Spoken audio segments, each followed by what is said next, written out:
اگر پاکستان ہندوستان کی جنگ میں آپ میں سے کتنے لوگ پاکستان کا ساتھ دیں گے؟ ہاتھ کھڑا کریں. کم ہی نظر آ رہے ہیں. اس کا مطلب ہے کہ کافی سمجھ پیدا ہو چکی ہے.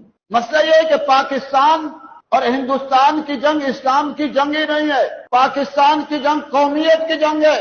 اور آپ صلی اللہ علیہ وسلم نے فرمایا، کسی نے پوچھا کہ ایک شخص قومیت کے لیے لڑتا ہے، شجاعت کے لیے لڑتا ہے اور غیرت کے لیے لڑتا ہے، تو کون اللہ کے راستے میں ہے؟ تو آپ نے اس کا اصول اور ضابطہ بتایا، من قاتل لتکون کلمۃ اللہ ہی العلیٰ. فرمایا وہ اللہ کے راستے میں جو اس لیے جہاد کرتا ہے، قتال کرتا ہے کہ اللہ کا دین سر بلند ہو جائے. آج پاکستان میں جو کفریہ نظام ہے، جو ظالمانہ نظام ہے اور جو فسق و فجور ہے، وہ ہندوستان سے زیادہ بڑھ کر ہندوستان میں اتنا ظلم نہیں ہے جتنا پاکستان میں ظلم ہے.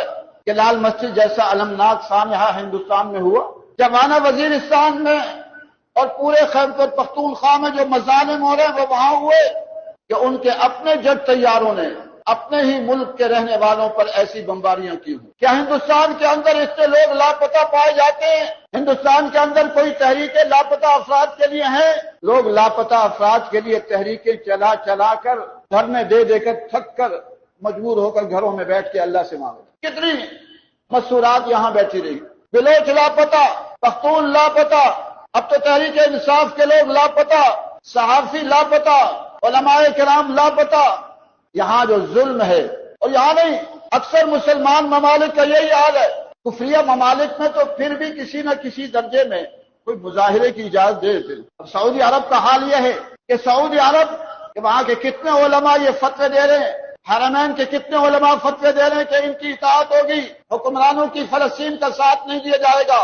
غلط فتویٰ ہے. قرآن و سنت کی تعلیمات ہمیں یہ کہتی ہے تعاونوا علی البر والتقوی ولا تعاونوا علی الاثم والعدوان، کہ نیکی اور تقوی کے کاموں میں تعاون ہوگا، ولا تعاونوا علی الاثم والعدوان، گناہ کے اور ظلم کے کاموں میں تعاون نہیں ہوگا.